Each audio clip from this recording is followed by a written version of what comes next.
Vamos ser intencionais nesse momento, irmãos, falando sobre adoração a Deus.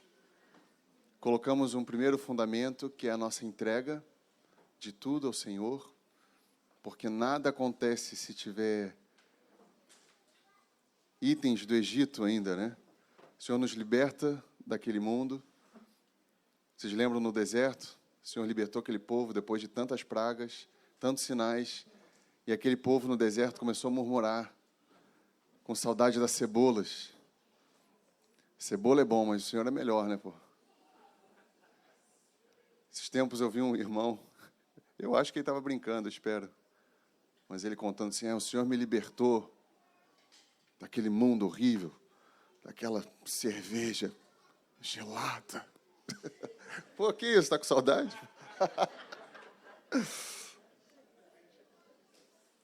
E hoje antes vimos sobre a santidade de Deus. Medirmos o valor da santidade em nossas vidas, para podermos guardá-la. Com esses fundamentos postos, vamos meditar sobre o que de fato é adorar a Deus. Como falamos antes, muitas vezes nós ligamos automaticamente a música à adoração, como se tivesse terminado agora a adoração e agora vai entrar no período da palavra, sendo que, na verdade, toda a nossa vida, o nosso respirar é adoração ao Senhor. Nós não desligamos, não tem um interruptor de adoração. Liguei o modo adorador, desliguei. Não existe isso.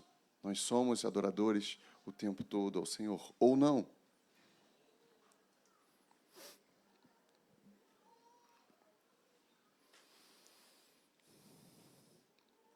E me pega quando eu vejo que Deus procura adoradores. Ele olha para esse lugar e procura verdadeiros adoradores. Essas coisas em Deus sempre me instigaram. Vamos meditar, então, sobre o propósito pelo qual Deus nos criou. No céu, nesse momento, a adoração é o oxigênio do céu. É o idioma dos anjos e de todo aquele que é redimido pelo sangue de Jesus. Tinha um pastor lá em Porto Alegre chamado Joãozinho. Aí ele falou assim, quem identificar carneiro ou ovelha, dá um belo pisão no pé de alguém sem avisar. Aquela manifestação vai mostrar se é ovelha ou um carneiro. Porque o idioma da ovelha é o louvor. Não importa o que aconteça. Ele não murmura. Ou se murmura, ele se arrepende.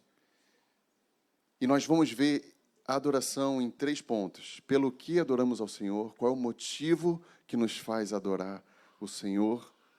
2, como Deus deseja ser adorado. E 3, o fruto que a adoração gera em nós, adoradores. Vamos iniciar pelo que adoramos ao Senhor. Quando nós abrimos Salmos, Provérbios, nós vemos o salmista louvando o Senhor e dando motivo. E isso é muito bom. Em Salmo 63, 3-4 diz, o teu amor é melhor do que a vida. Por isso, olha o motivo, por isso os meus lábios te exaltarão. Enquanto eu viver, te bendirei, em teu nome levantarei as minhas mãos. Em Salmos 86, 9 e 10 diz, todas as nações que tu formaste virão e te adorarão, Senhor, e glorificarão teu nome. Olha o motivo, pois tu é grande e realiza feitos maravilhosos. E nós podemos e nós devemos, assim como os salmistas, adorar a Deus dando motivo. Quem é que teve uma boa notícia nos últimos dias? Levanta a mão aí. Alguém quer citar uma delas? Meu amigo aqui, ó. Quase foi atropelado. O quase é o motivo. Oi? Tu quase atropelou? Amém. E tu deu glória a Deus por isso. Tu não pegou o motoqueiro, né? Tá bem. Glória a Deus. A igreja se alegra, né? E se tu tivesse atropelado? É glória a Deus também? Nós devemos glorificar a Deus pelas bênçãos que recebemos. Mas o perigo de ligarmos a nossa adoração às bênçãos é a maledicência quando vier o mal. Porque o mesmo Deus que te livrou, nesse momento, não está livrando alguém que está atropelando o motoqueiro. Ele é soberano, Ele é Deus e Ele é digno de adoração. Se quando eu oro por um emprego e eu recebo esse emprego, eu glorifico ao Senhor, amém? Nós devemos fazer isso. Nós merecemos o inferno, imagina ganhar um emprego. Glória a Deus. Mas quando nós não ganhamos o emprego, ou não estamos com o inglês muito bom e não recebemos a vaga, Senhor, eu te louvo por não ter entrado nesse emprego. Não é fácil, irmãos, mas é esses adoradores que Deus procura. É os que, independente das circunstâncias, falam, tu és digno, eu me alegro em ti, Senhor. Quando a nossa adoração está presa às circunstâncias, nosso louvor se resume às boas notícias.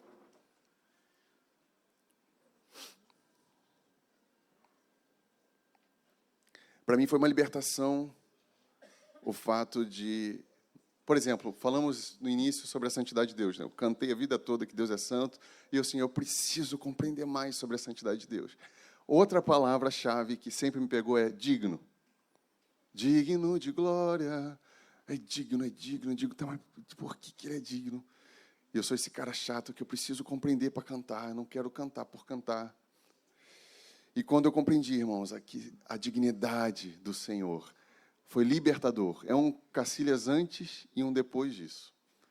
Um que não agora depende mais de música, que não depende só de boas notícias, porque eu sei que Ele está num alto e sublime trono. Independente do que aconteça aqui, pode ter um vazamento de gás, explodir e morre todo mundo. O trono do Senhor é inabalável.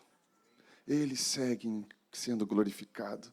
Mesmo que não tivesse nós, nem anjos, exaltando o nome do Senhor, Ele permaneceria exaltado. Isso significa ser digno de glória. Isso me liberta. Na minha casa, pô, a gente tem família, a gente sabe, né? Eu tenho 2 meninas, mas volta e meia, a Maria principalmente, que é a menor, ela cai de tudo que é jeito. Inacreditável, ela é criativa. Do nada ela cai e começa a sangrar aqui. Como é que está sangrando aqui? E a gente fica preocupado, mas eu sempre busco lembrar isso. O Senhor continua no seu trono. Em Salmo 145:3 diz, grande é o Senhor e muito digno de ser adorado. Quando eu lia que Deus procura adoradores, eu confesso aos irmãos, já confessei ao Senhor, eu achava Deus egocêntrico. Como assim ficar procurando adoração? Mas à medida que eu fui conhecendo o Senhor... Como é que é o teu nome? Lucas. Se o Lucas procurar adoração para ele, é pecado. Porque ele não é digno de adoração. Mas o Senhor é digno de adoração. Logo, ele procura adoradores, pois esse é um ato de justiça. Deus quer o bem do seu povo, logo Ele procura essa adoração. Sabendo que se nós o adorarmos, nós não vamos mais querer ir para outro lugar. Não queremos mais sair dessa presença. Ele procura corações que são totalmente dele. Logo, Deus não é egocêntrico, Ele é justo. Amém? E não só nós, o povo de Deus, a igreja, mas todo mundo.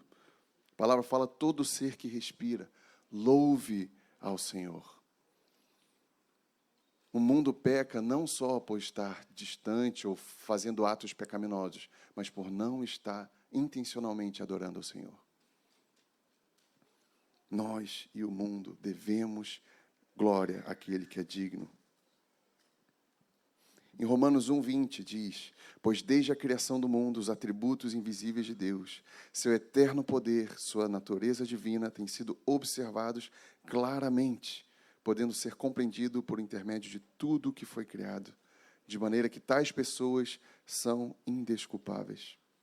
A obra de Deus testifica que Ele existe. E nisso, irmãos, nós temos um bom gancho de evangelismo. Perguntar. Entrou no Uber, pergunta assim, tu adora a Deus com a tua vida? Tu glorifica ao Senhor? Eu estou engatinhando, mas cada dia mais eu tenho tido mais coragem de ser intencional assim. Porque por mais que o mundo está caminhando para um ateísmo, colocando a religião como motivo de guerra, eu penso que a plataforma do anticristo vai ser justamente essa. Rapaz, essas guerras que estão acontecendo é tudo religiosa, o problema é a religião, né? Então, vamos parar com essa história de Deus, vamos andar em paz. E o mundo fala tanto sobre isso, de respeitar Estado laico, que pode acontecer de a gente ficar um pouco inibido. Às vezes nem percebemos, mas estamos um pouco inibidos. Estes dias, peguei um Uber, aí eu perguntei para ele, cara, tu acredita que Jesus vai voltar? Aí ele, sim, sim. Daí eu, puxa, que bom, né? Tamo bem. E tu está preparado? Estou com umas pendências aí. Intencionais. Porque essa é a verdade. A verdade fica de pé sozinha. A mentira que tu tem que tentar justificar e tentar sustentar ela, mas nós temos a verdade. Basta dizer, Jesus vai voltar. É verdade. O convencimento é do Espírito Santo. Nós temos só que abrir os nossos lábios. Mas a obra de Deus, tudo que foi criado, testifica que Ele existe. Logo, todo ser que respira deve louvar o Senhor. Não só nós, mas o mundo todo.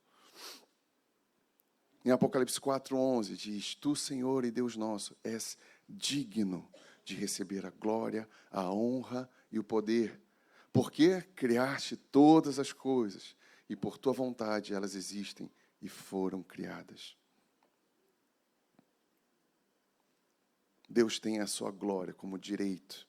Em Salmo 29:2 fala, Dai ao Senhor a glória devida ao seu nome. Adorai ao Senhor na beleza da sua santidade.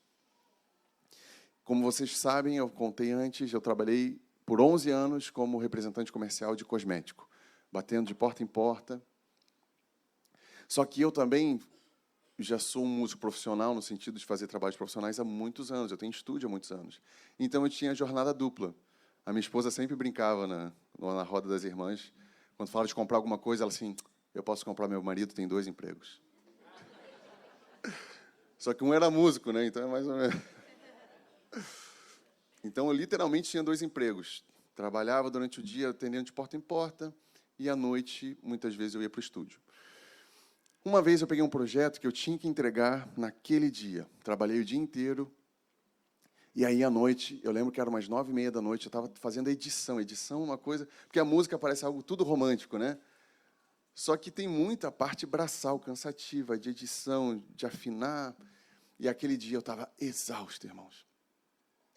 E aí, eram umas 9:30. Eu lembro que eu sentei na cadeira assim, eu não acredito que eu tenho que entregar esse troço hoje, eu quero ir para casa. E aí o violão estava perto, eu botei o violão no colo, aquela coisa de músico, né? Instintivamente, a gente senta, já bota o violão no colo. Aí eu pensei, vou louvar o Senhor um pouco. Aí meu corpo respondeu. Literalmente, foi assim.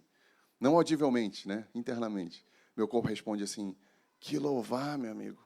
Está podre de cansado, para. Aí, quando eu comecei a perceber uma luta entre alma e espírito, eu falei assim, tu não quer louvar a Deus? Não. Dentro desse contexto, que eu sei que Ele é digno de glória. Então, é agora que eu vou louvar o Senhor. Larguei tudo, irmãos. Larguei assim, eu vou louvar o Senhor. E pela primeira vez na minha vida, Deus me deu uma música pronta, do início ao fim.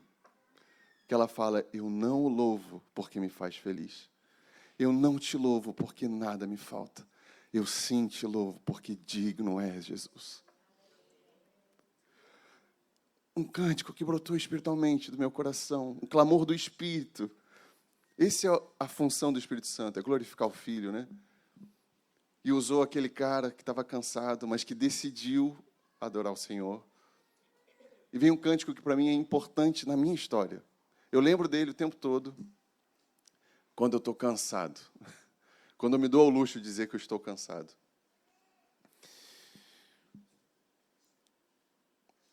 Pelo que nós adoramos ao Senhor? Ih, caramba, fiquei com medo agora. Porque Ele é digno, amém? Não esqueçamos disso, irmãos. Isso é libertador. Adoramos ao Senhor porque Ele é digno. Não importa o que aconteça. Independente do que aconteça, Ele está em seu trono de glória, sendo exaltado eternamente.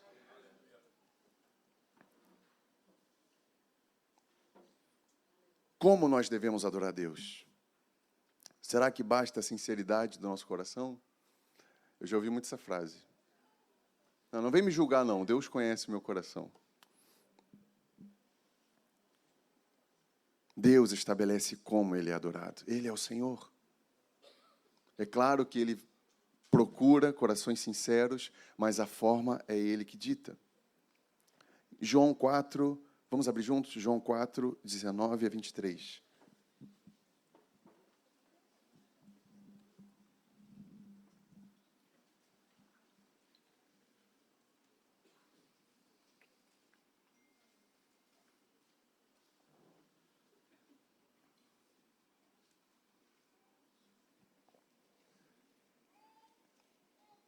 Um varão que tiver voz de trovão pode ler para a gente.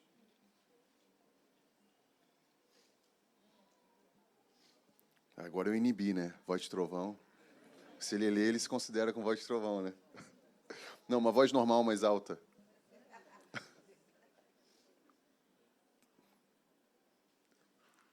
Um de cada vez, irmãos, por favor. Eu leio, vai. Senhor, qual é o contexto aqui, tá? A gente fala do contexto depois. Senhor, disse-lhe a mulher, veja que tu és profeta. Nossos pais adoravam nesse monte. Vós, entretanto, dizeis que em Jerusalém é o lugar onde se deve adorar. Disse-lhe Jesus, mulher, podes crer-me, que a hora vem quando nem nesse monte, nem em Jerusalém adorareis ao Pai. Vós adorais o que não conheceis. Nós adoramos o que conhecemos, porque a salvação vem dos judeus.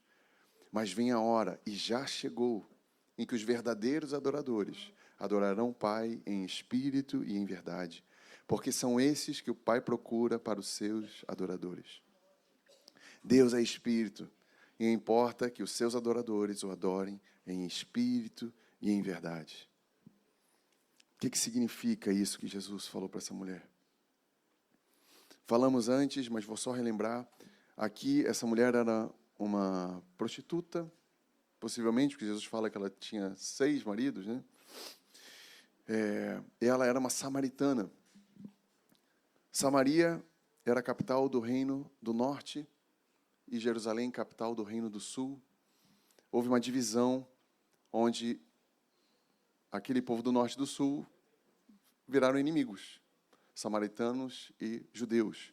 Por isso que tinha todo esse problema de Jesus ir para Samaria. Os discípulos não entendiam isso, falam logo com uma samaritana. E a pergunta que essa mulher faz, irmãos, eu tenho certeza que ela é legítima. Essa mulher passou a vida toda ouvindo aquele povo samaritano dizendo o lugar de adoração de Deus, porque eles adoravam o mesmo Deus. Embora chegou a aparecer, virou quase uma religião distante uma da outra, era o mesmo Deus de Israel. E eles falavam, o lugar de adoração não é mais no sul, é aqui no monte. E ela pergunta, vê que Jesus é um homem diferenciado, ela considerava um profeta, e falou, qual é de fato o lugar? Ela queria adorar a Deus. E Jesus traz a revelação mais profunda daqueles dias até esse momento para aquela mulher.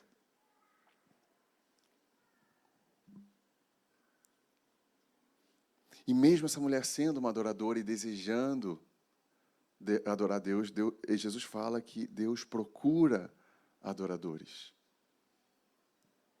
Tanto em Samaria quanto os judeus adoravam. Contudo, agora Jesus estava estabelecendo como Deus deseja ser adorado.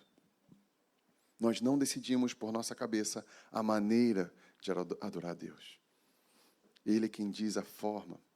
E a forma aqui, Jesus estabelece 2 princípios, que é em espírito e em verdade. Em espírito, porque Deus é espírito, Ele não habita... Como é que é o nome do endereço aqui?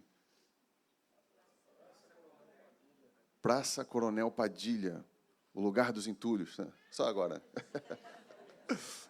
Carinhosamente. O lugar de adoração é na Praça Coronel Padilha? Também é, porque é em espírito. Mas você pode lembrar o endereço da sua casa agora.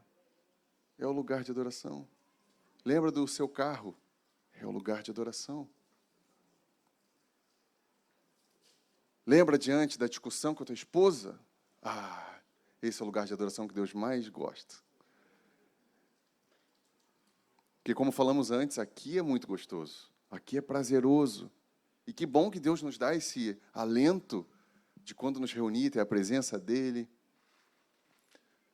Mas é diante da avenida principal, quando alguém nos corta e vem aquela ira, Deus espera a expressão de adoração. Porque em espírito não é mais preso a um templo. O Senhor não habita mais em templo feito por mãos humanas. A única imagem de Deus é Cristo Jesus. E em verdade, porque Jesus é a verdade, nossa adoração deve estar centrada na pessoa de Jesus. Sabemos de cor, Filipenses 2:9, que diz, pelo que também Deus o exaltou sobremaneira, e lhe deu o nome que está acima de todo nome, para que ao nome de Jesus se dobre todo o joelho nos céus, na terra e debaixo da terra. Quanto mais conhecemos a verdade encarnada, o Verbo eterno, mais adoração surge em nossas vidas. E Jesus fala, vem a hora, no 21, disse Jesus, mulher, pode crer-me, que vem a hora quando nem nesse monte e nem em Jerusalém adorareis ao Pai. Todos os rituais de adoração, Jesus estava falando para aquela mulher, estavam se cumprindo nele. Ele era o templo, ele era o sacrifício, ele foi o sacerdote. Toda a glória é para Cristo Jesus. E essa conversa de Jesus com a samaritana é a que ele tem conosco hoje. Nós cuidamos muito disso. Vocês têm presbíteros zelosos, uns sujeitando aos outros. Mas, irmãos, eu tenho visto lugares onde a única expressão do corpo de Cristo é dentro de 4 paredes. Isso é um escândalo. Isso é reduzir a nova aliança e flertar com a antiga, onde tinha um templo e a adoração era exclusiva naquele lugar.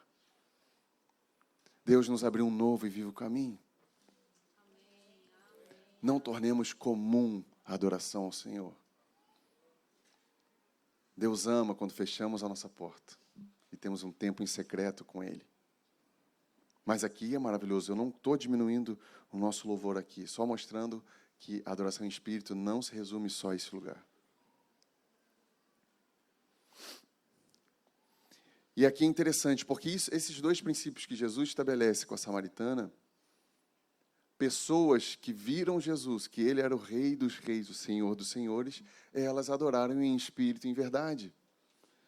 Nós vemos isso nos Reis Magos, que não são 3, né? A gente não sabe, são 3 presentes, mas aqueles Reis Magos, eles levaram presentes, não no templo.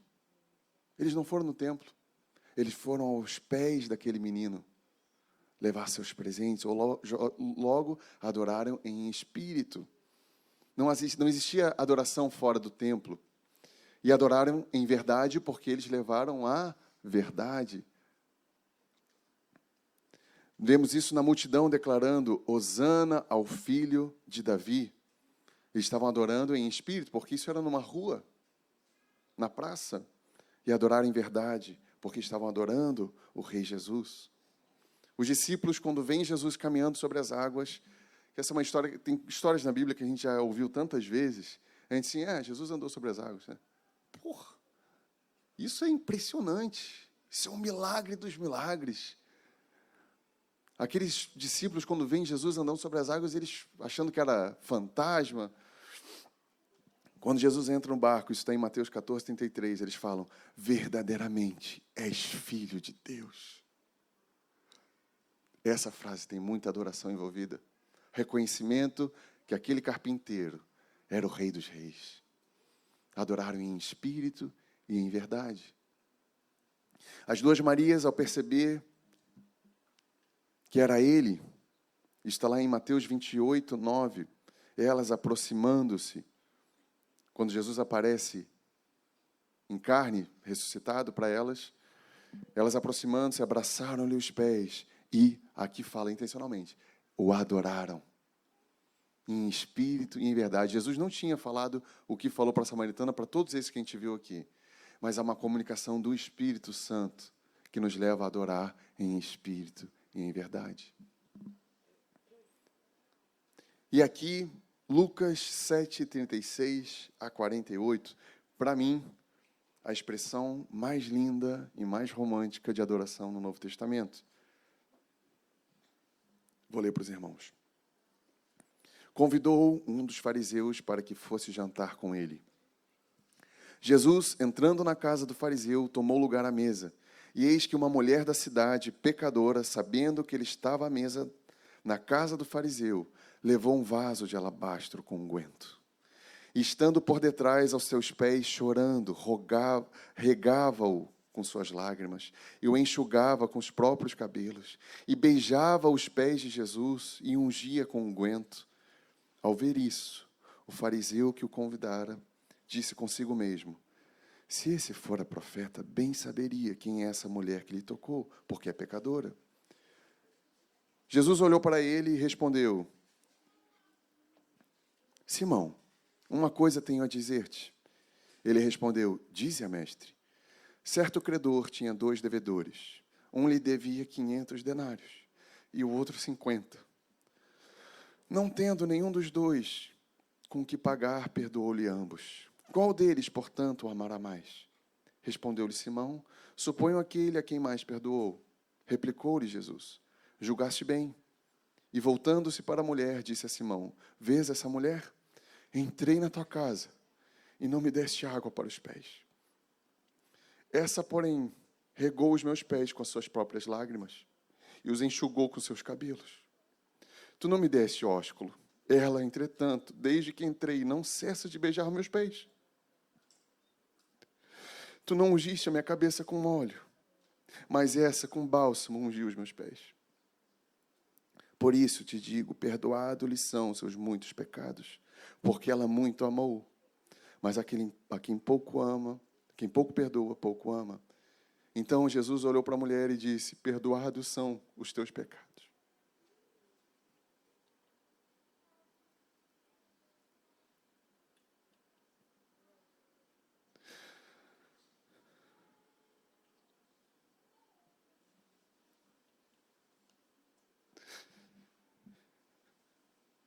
Esse texto me pega, irmãos. Essa mulher não confessou seus pecados diante de Jesus.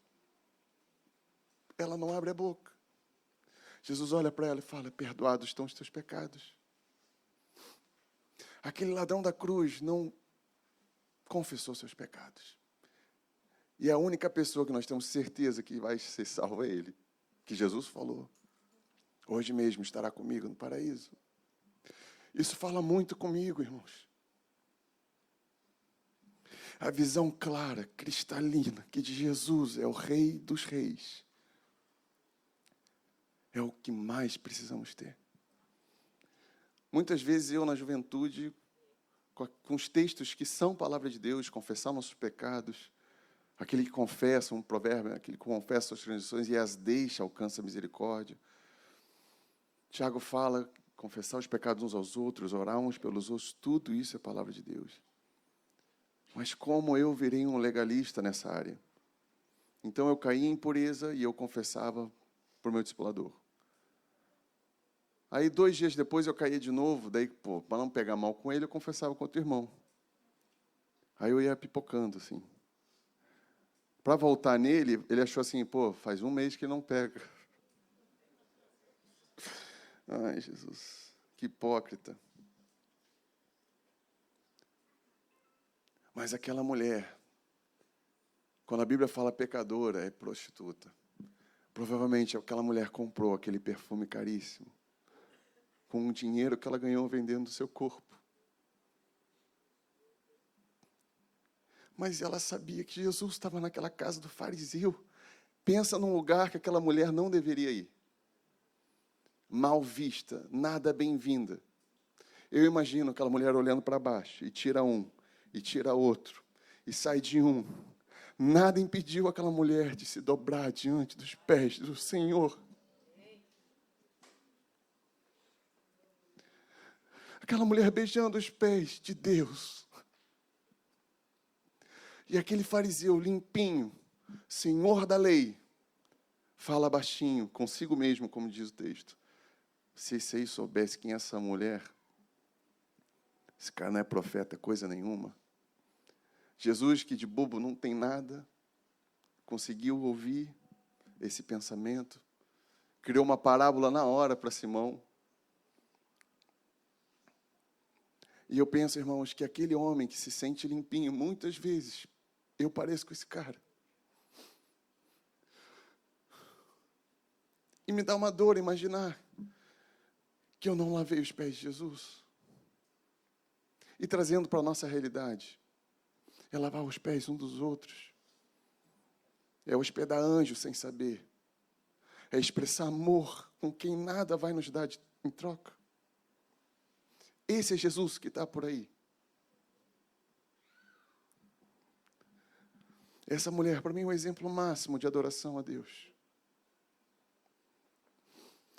Ela saiu completamente de todos os protocolos que tinha naquele dia. Ela era radical. Nada ia impedir. Aquela mulher estava disposta a morrer. Mas ela abraçaria e beijaria os pés do Senhor.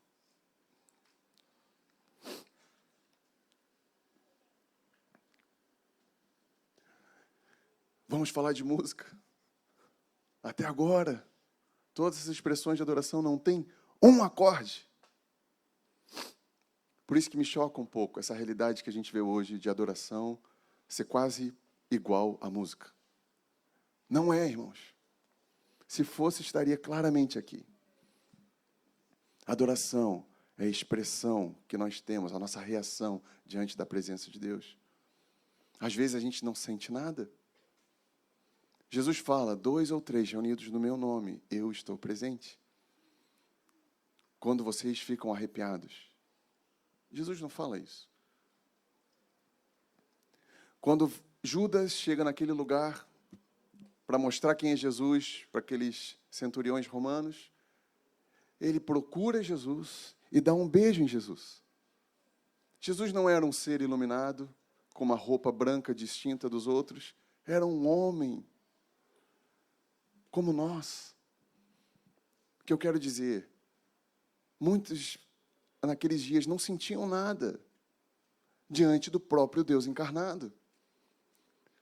Mas nós, ou eu, muitas vezes fica dependendo de sentimento, de sentimentalismo, para se render ao Senhor, para levantar a voz, para se ajoelhar, para amar, para perdoar.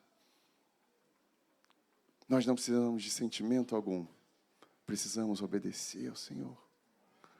Como o Senhor ama e fala bem-aventurado, quando ele falou para Tomé. Tomé não acreditou que Jesus tinha aparecido. Todos ali falando, mas Tomé, Jesus apareceu, cara. Tu acha que a gente vai mentir? Trazendo linguagem de hoje. Aí Tomé assim, ó, se ele não aparecer para mim, eu não vou acreditar. Aí Jesus aparece, rico em misericórdia. Mas dá uma dura em Tomé. Bem-aventurado aqueles que não vão ver, mas vão crer. Bem-aventurado nós, felizes, irmãos, aqueles que não dependem de sentimentos para se entregar ao Senhor, para obedecer ao Senhor. Nem sempre, Jojó, os irmãos aqui sabem, muitas vezes a gente vai conduzir o louvor, às vezes parece que não está acontecendo nada, uma frieza, uma coisa estranha. Eu falei para os irmãos do louvor mais cedo, às vezes acontecia, parou um pouco, de depois do louvor chegar algum irmão e bater no meu ombro assim, Cacilhas, ô irmão, o louvor hoje estava uma bênção.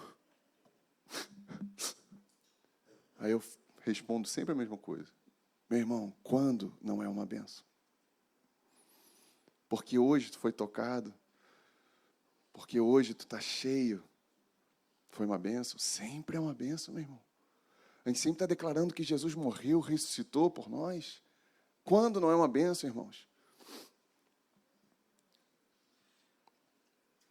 Paulo e Silas, naquela cadeia, sendo açoitados, se alegrando pela honra de ter sofrido pelo nome de Jesus. Qual é o sentimento daquele lugar? De dor. A adoração é o reconhecimento da glória de Cristo. E a resposta a essa revelação é a própria vida do adorador no altar de Deus. Tudo que falamos até agora sobre entrega é o fruto dessa adoração.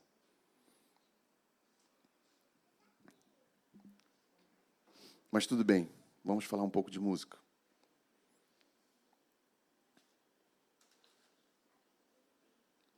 Eu tenho certeza que o pad não atrai a presença de Deus. Acharam que eu ia falar bem de música, né? Vou detonar a música.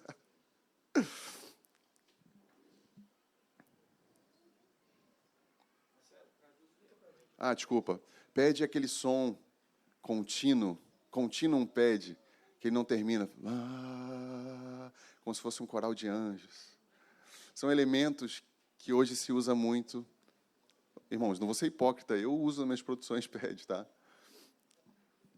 Mas eu vejo que há uma tendência de muitos nesses dias, e nós precisamos identificar os enganos, que é camuflar a presença de Deus. Então vem um gelo seco, vem uma música espacial.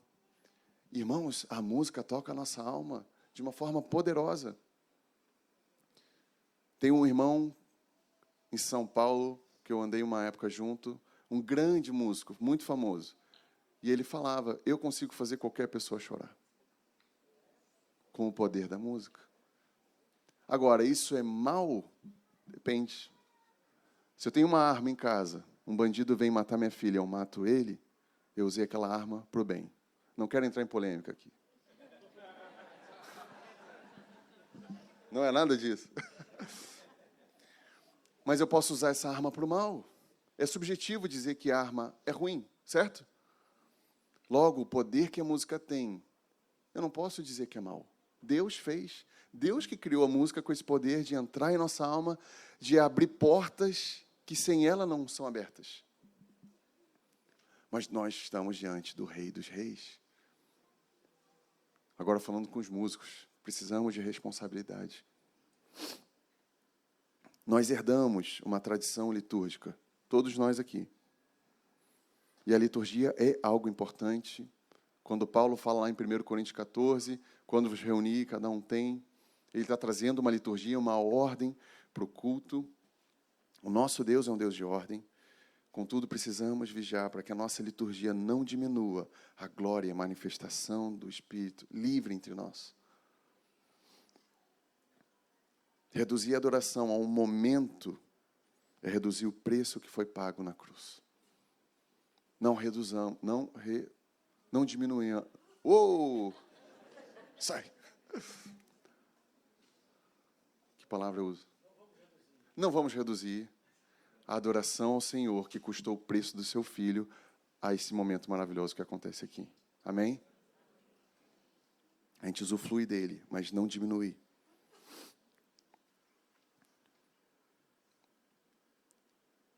A adoração jamais vai depender de música.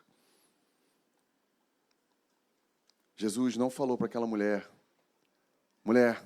vem a hora, já chegou, os verdadeiros adoradores, só um pouquinho, faz um Lá maior aí, deixa eu ver. Deixa eu ver se tu é apta. Tu não tem, vou te dar o ouvido absoluto, Jesus poderia, né? Pum. Vai, Lá. Tá, então tá, tu vai ser uma adoradora a partir de agora. Não é isso. São princípios. Deus estabeleceu princípios. A música é uma expressão. Assim como a dança, como... Meu Deus, dança, né? Aqui tem dançarinas? Não? Nem dançarinos? Tem ou não? Não?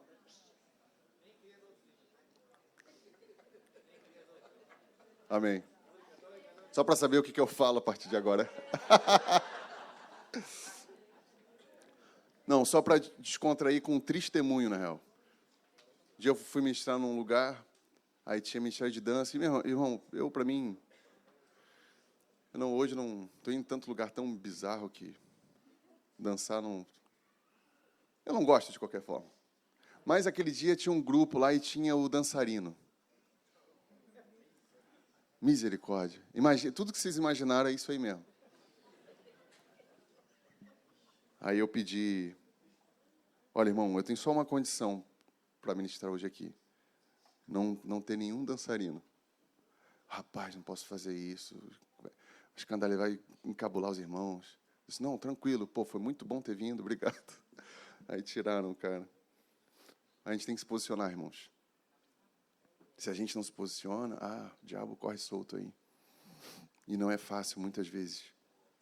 Tempos atrás, estava num lugar, e aí, todo aquele perfil, gelo seco, e aí ministramos, aí o pregador pensa que ele passou 40 minutos com a Bíblia aberta, sem ler um texto. Ele só contava os grandes feitos que Deus fazia através da vida dele. E aquele fogo foi me consumindo. Estava eu, minha esposa e mais os músicos, e eu assim, misericórdia, Senhor, nos livra desse lugar, eu preciso ir embora. Porque eu já sei que geralmente tem a música no final, né? Aí o Senhor, me tira daqui, Senhor, me tira daqui. Eu passei o tempo todo. Aí quando eu vi que ele estava chegando no final, ele disse, quero chamar os irmãos da adoração. Deu misericórdia. Aí quando a gente foi subindo, aí começaram a baixar as luzes e ligaram o gelo seco. Oi? Ainda não teve isso. Aí eu rasgava as vestes. Mas, irmãos, eu fiquei tão mal, tão mal. Eu estava me vendo ali cumprindo uma agenda, enfim. Eu pedi para os irmãos ligarem as luzes, desligar o gelo seco. Aquele pastor ficou em choque, me olhando assim, né? Aí eu olhei para ele e falei assim, irmão, nós precisamos pregar a palavra. A minha opinião não interessa. O que eu fiz não interessa. Importa o que Jesus fez. Nós precisamos nos posicionar, irmãos. Muitas vezes, pelo respeito humano, a gente fica na nossa. Só se apega ao pacificador, né? Não, eu sou pacificador. Alguns, de fato, Deus chamou para ser o Barnabé, o cara que vai abraçar todo mundo. Outros são boca de Deus, precisamos nos posicionar. Isso é adorar o Senhor. É diante do momento que a gente não quer, está incômodo, difícil.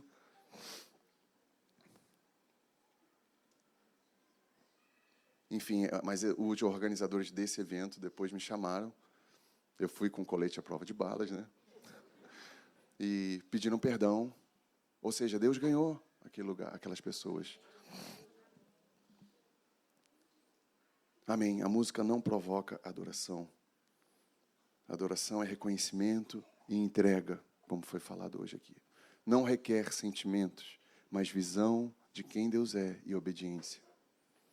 Às vezes eu vou em lugares e, assim, a gente sabe que Deus nos criou diferentes um dos outros, temos expressões diferentes, mas me dói quando eu vejo que expressões de igreja separam os irmãos. Eu tenho oportunidade, às vezes, de estar entre os presbiterianos. E algumas históricas e de louvor ser assim, enche o peito. Castelo forte é o nosso Deus. E eu acho maravilhoso. Se tu fecha o olho, alguém te dá um tapa assim. Abre esse olho, rapaz. Que isso? Vai levantar uma mão. Que isso? É a expressão deles. E amém. E os cânticos são tão ricos, as letras são tão difíceis, às vezes eu vejo até que eu não sei direito português. Assim, o que é isso? E às vezes eu vou em outros lugares, que é o PED, que é aquela atmosfera, e é línguas e línguas e línguas. Expressão diferente, rica também. Só que é uma só igreja. O que eu quero dizer, nós não podemos permitir que o nosso estilo, que a nossa pegada que Deus nos deu, nos separe dos irmãos dessa cidade. E isso é possível. Não devemos ter placa nem lá fora e nem no coração. E me alegro muito em ouvir os testemunhos aqui de irmãos de coberturas diferentes, andando juntos, se amando. Irmãos, vocês são referência nessa área. Glória a Deus pela vida dessa igreja.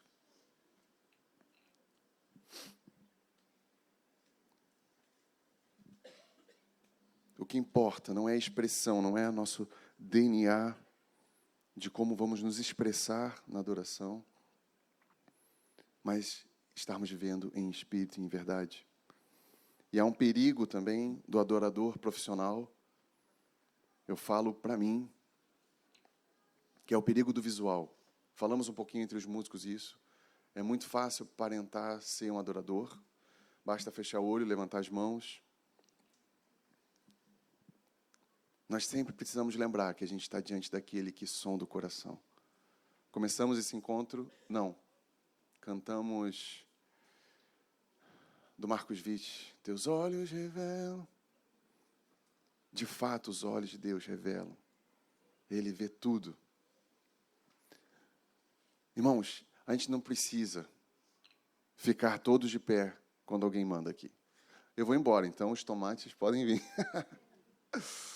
Depois, qualquer coisa, os pastores assim, o Cacilhas foi uma benção, mas aquilo ali... Então eu falo... Mas eu penso que nós precisamos, de fato, ser uma família. Eu não sei vocês, mas lá em casa, eu tenho 3 mulheres. Cada uma deve falar 6.000 palavras por dia. Imagina na mesa. Hã? Imagina. Neta é, vovô, o tempo todo, né? Imagina se na mesa eu vou querer fazer a liturgia que a gente faz aqui. A Maria assim, papai, calada. Me chame de Senhor. Quieta. Eu não, pelo contrário, eu amo aquela bagunça. Porque eu percebo que entre elas estão entendendo os 3 assuntos diferentes que elas estão falando ao mesmo tempo. Eu fico só assim.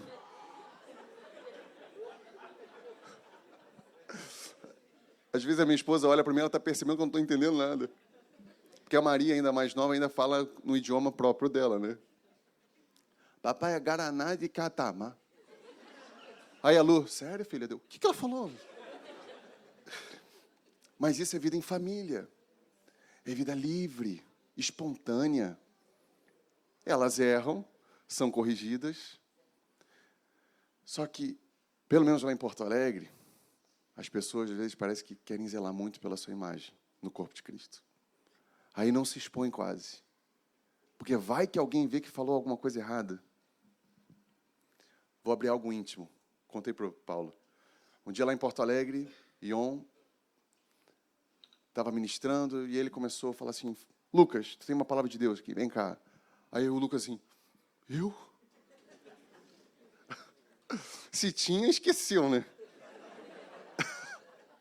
Aí Ion, bem assim, né? Vem, Lucas, tu tem um cântico do espiritual, vem. E aí eu lá, né? Junto. E aí eu percebi que veio uma palavra, alguém se emocionou lá, trouxe uma palavra que eu, puxa, esse troço não é de Deus, cara. Tenho certeza.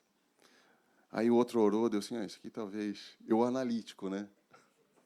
Em vez de eu participar do negócio, estava assim, deixa eu ver. Deu. Pegou mal para ti, né? Aí no final do encontro, eu fui lá, eu não consigo ficar para mim, eu tenho que abrir esse negócio tudo.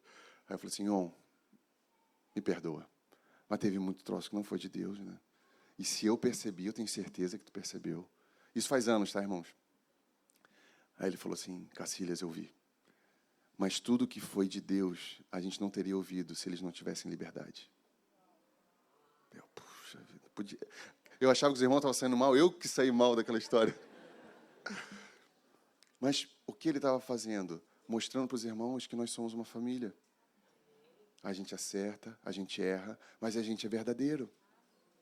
Que adianta ganhar o mundo todo e perder a alma? Sair de limpinho. Deus vê, irmãos. Que nós sejamos expressivos em família. E o perigo do adorador profissional é que ele pode enganar todo mundo, menos o Senhor. O único que a gente não deve mexer. Em Isaías 29:13, o Senhor diz, esse povo ora a mim com a boca e me louva com os lábios, mas o seu coração está longe de mim. Que palavra, irmãos. Nunca esqueçamos que a música não produz adoração. A música não é a origem da adoração. A música não é o princípio da adoração. Ela é uma consequência de adoradores verdadeiros que se expressam com ela. A música é uma resposta física à nossa adoração espiritual. Eu gosto muito de uma frase de John MacArthur, que ele diz: adoração não é um clima ao qual nos entregamos. Não é uma sensação a qual somos induzidos pela beleza do que ouvimos.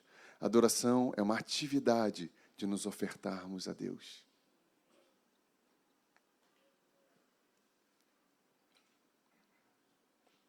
Amém. Vimos pelo que nós adoramos a Deus? Amém. Pelo menos 3, entenderam? Porque Ele é digno. Como Deus deseja ser adorado? Em espírito e em verdade. Aleluia.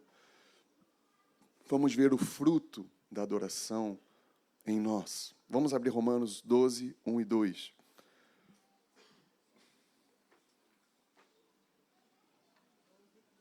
Romanos 12, 1 e 2.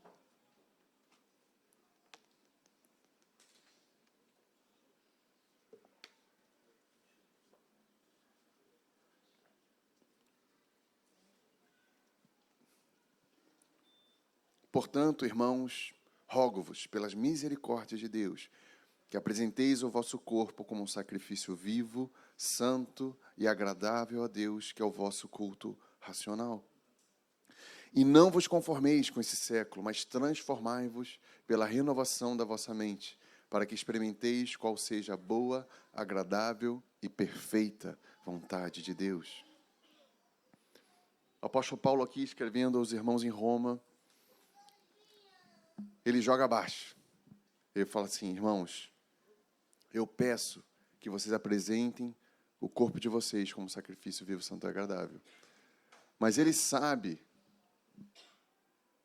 que uma das coisas que pode nos motivar a isso é olhar para as misericórdias. Rogo-vos pelas misericórdias de Deus, onde todos nós somos alvo.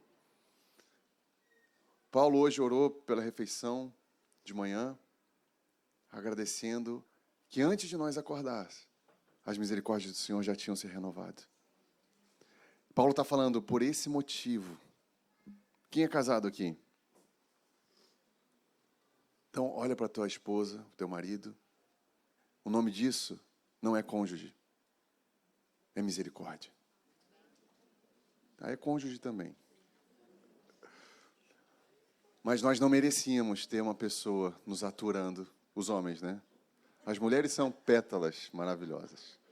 Mas nós somos tudo grosso, estranho. Pelo menos eu. Olhe para os nossos filhos. O nome não é filho, o nome é misericórdia. Se tu não é casado, não tem filho, mãe tu tem, ou teve. Olha para ela, o nome disso é misericórdia. Irmãos, o nome disso não é respirar, é misericórdia.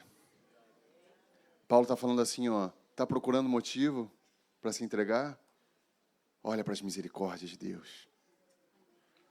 Rogo-vos, ele insiste, pelas misericórdias de Deus, que apresenteis o vosso corpo como sacrifício vivo, santo e agradável a Deus.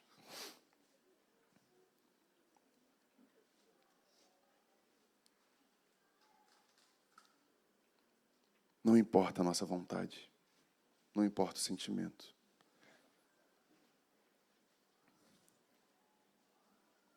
E quanto mais do Senhor nós conhecemos, mais adoração a Ele nós ofertamos, mais o nosso corpo nós oferecemos. Agora, quanto menos do Senhor nós vemos, mais música a gente precisa. Mais ambientes favoráveis nós precisamos. Mais circunstâncias boas e confortáveis nós precisamos.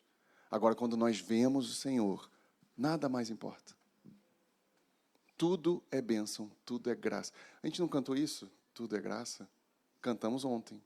Um cântico que eu não conhecia, me chamou a atenção. Tudo é graça. Lembra, João? Eu odeio quando fazem isso comigo, e eu estou fazendo contigo agora. Cacilhas, qual foi aquele cântico? Puxa vida, eu não lembro. Tenta lembrar aí, tem um que a gente cantou ontem. Tenta lembrar aí, hoje eu vou me vingar. Mas teve um que a gente cantou que tudo é graça de Deus. E de fato é. O apóstolo Paulo fala, se nós morremos, morremos para a glória de Deus. Até a nossa morte é graça de Deus.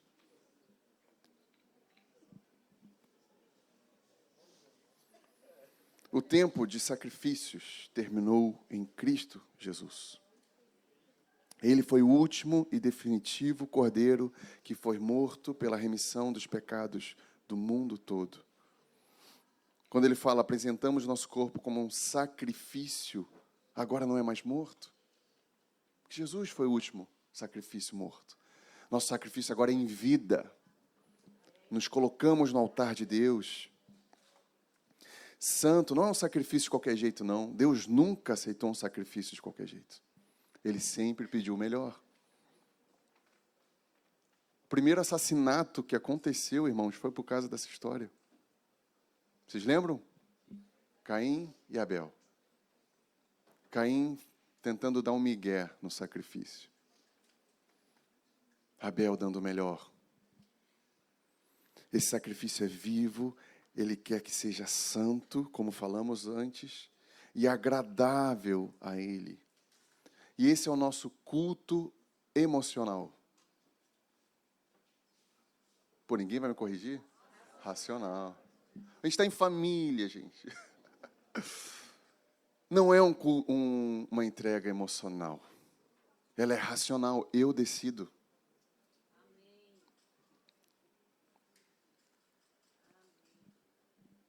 Ela é uma entrega pensada. Senhor, eu vou me entregar.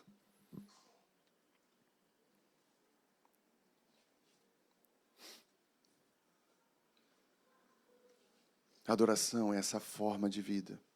Não é presa em momentos. Toda a nossa vida, uma experiência ininterrupta de adoração. Na prática, é vivermos a renúncia das nossas vontades, para que Deus faça em nós o que Ele quiser. E como Deus dá oportunidade para a gente renunciar, né? Quem é casado é de 2 em 2 minutos. É renúncia, renúncia, renúncia, renúncia, renúncia. E nós somos a noiva de Cristo. Amém? Na prática, é negar nós mesmos, é tomar nossa cruz, renunciar a tudo, é perder a nossa vida. E em todo o sacrifício que Deus pediu no Antigo Testamento, Ele sempre queria, era o coração de quem estava sacrificando. Irmãos, Deus não precisa de nada.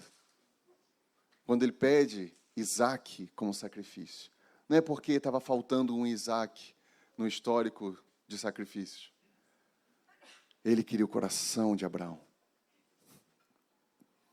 Como falamos no primeiro momento sobre entrega, Deus vai continuar pedindo sacrifícios para cada um de nós, mas porque é a forma de Ele ver se o nosso coração é totalmente dele. Esteja preparado. E Ele segue dizendo, e não vos conformeis com esse século, mas transformai-vos pela renovação da vossa mente. Sabemos que não se conformar a esse século é não tomar forma do mundo, é não se moldar ao mundo. Irmãos, nós somos diferentes. Se não somos, é porque talvez não somos discípulos. Quando na parábola das 10 virgens, 5 estavam despreparadas, às vezes eu penso que 50% da igreja está preparada. Pode não ser isso, mas por que metade? Tempos atrás tivemos um evangelismo em Porto Alegre, e aí nos jovens, de noite, ia ser um tempo para contar os testemunhos de como foi. Irmãos, quando eu peguei o microfone para começar, Deus falou comigo. Vocês estão indo lá fora resgatar pessoas. E eu quero isso. Mas tem perdidos aqui dentro. Palavra difícil de comunicar. Mas eu abri. Irmãos, o Senhor está falando que há perdidos aqui dentro. E o culto todo foi Deus se expressando através dos irmãos, com palavras urgentes do Espírito Santo de despertar. Tempos agora, uma menina que cresceu conosco, criança, juventude, foi para outro país. E os irmãos escandalizados, porque agora ela começou a namorar um menino que nem crente é.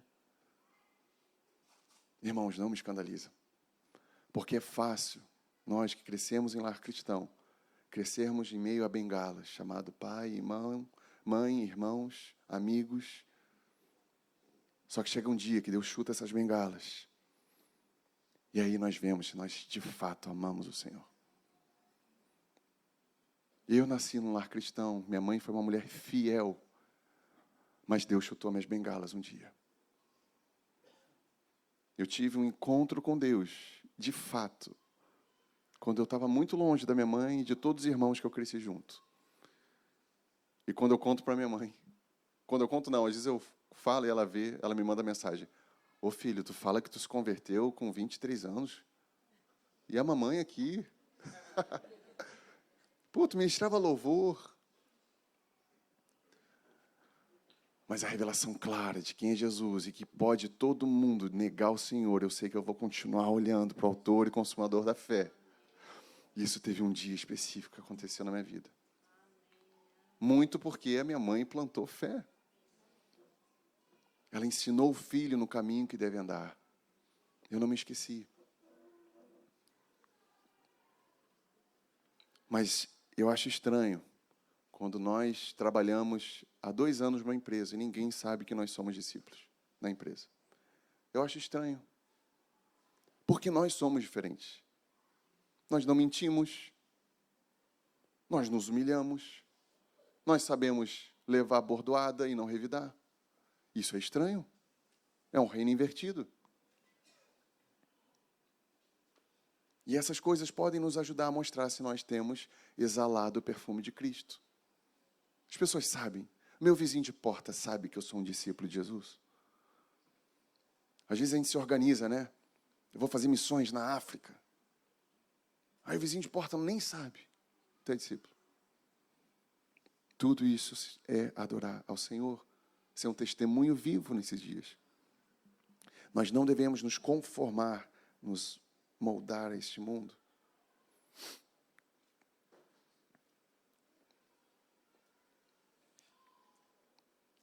E aqui fala: e não vos conformeis com esse século, mas transformai-vos pela renovação da vossa mente. O que é renovação da mente, irmãos? O que não é, eu posso dizer. 7 passos para uma mente sadia. Não é isso. Pagar um curso de R$4.000 para ouvir o coaching do momento, para renovar a mente. Não é isso que Paulo está dizendo. Não estou dizendo que não devemos, que é pecado, nada disso. Mas renovação da mente que o mundo diz, não é o que a Bíblia diz. Podemos procurar terapia? Podemos, é lícito. Mas a renovação da mente vem pelo lavar regenerador da palavra de Deus. Ela nos traz a mente de Cristo. Como Deus pensa. Renovar a mente não é saúde mental, não são bons pensamentos. Não é pensamento positivo. E esse lavar da palavra, ele acontece durante o nosso processo de santificação. O desenvolver a nossa salvação. É uma caminhada com o Senhor dia após dia. Não sei se vocês já viram irmãos que se convertem, o cara recebe um novo coração, mas a mente é antiga ainda. Eu vi muito isso. A gente está jogando futebol, daí o cara larga um palavrão. Choca, né, a gente, porque não é o nosso idioma, né? Daí a gente está jogando, o cara fala todo mundo aqui. Caramba, o que aconteceu? O cara se converteu ontem. Ele ainda tem uma mente contaminada do mundo, mas ele vai entrar num processo de lavagem. O coração já é do Senhor, mas a mente demora. É um processo. Falamos sobre santificação, que há pecados que a gente considera pequeno, pequenas liberdades que a gente vai dando concessão. Nós precisamos, pela palavra, dia a dia, nos libertar dessas mentiras. Só que às vezes volta. Já viram pessoas que tinham problema com o alcoolismo? Esse cara passa o resto da vida tendo que cuidar. A gente precisa continuar lavando a nossa mente diariamente. A leitura da palavra, irmãos, é fundamental para o processo de santificação. Inclusive, fazer um convite aqui, aberto. Ano que vem, eu vou levantar um grupo de pessoas para a gente ler a palavra durante o ano todo. Quem está junto? Sem constrangimento. Eu vou fazer. Porque eu vi que às vezes eu falava demais, a galera não entendia, eu disse assim, cara, é muita opinião minha. Vamos ler a palavra? Vamos ler toda a palavra durante um ano? Nós dependemos totalmente da palavra.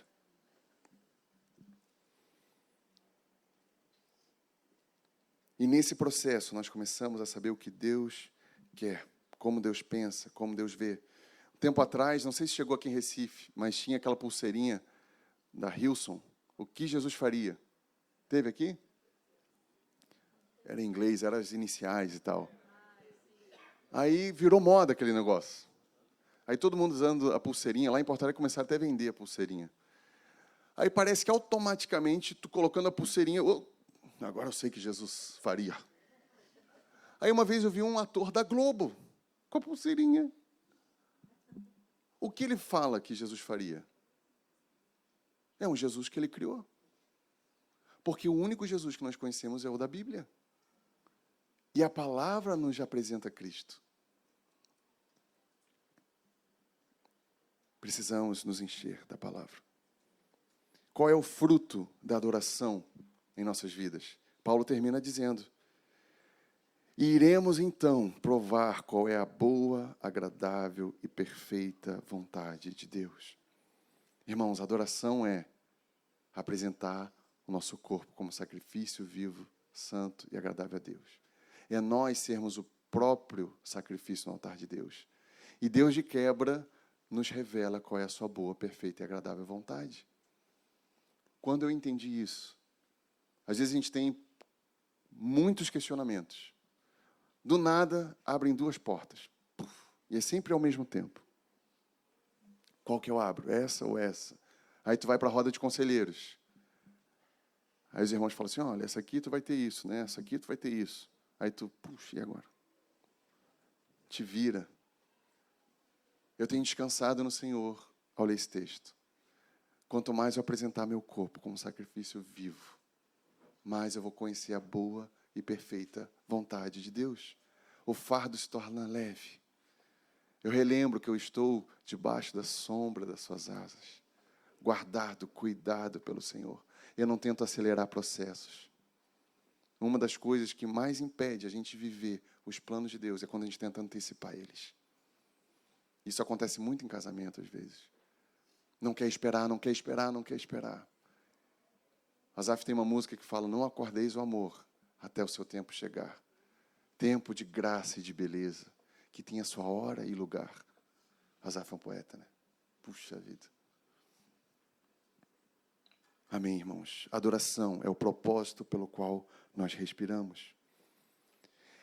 E a experiência de uma vida em adoração é a plenitude. É ser satisfeito. Já viram irmãos que estão sempre reclamando? Aí tu chega assim, e aí, meu irmão, como é que tá? E tu nem quer saber, tu só quer falar como é que tá, beleza? Aí o cara assim, ó, puxa, meu irmão, tudo errado. Aí reclama. Aí o ar-condicionado da igreja quebrou, o cara assim, ó, que calor, né? Ele nem percebe, ele não tem uma linguagem de louvor. Ele murmura. Mas o verdadeiro adorador, ele é satisfeito.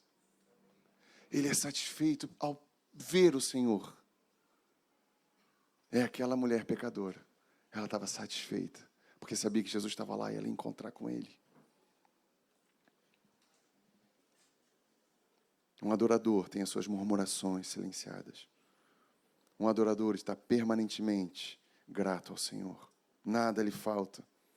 Tem uma frase de John Piper que diz, Deus é mais glorificado em nós, quanto mais somos satisfeitos nele. Um adorador que o Pai procura, irmãos, é aquele que o glorifica, sendo o próprio sacrifício no seu altar. E percebendo que não há maior glória do que essa. Amém? Quero louvar com os irmãos o cântico que Deus me deu aquele dia, que é digno.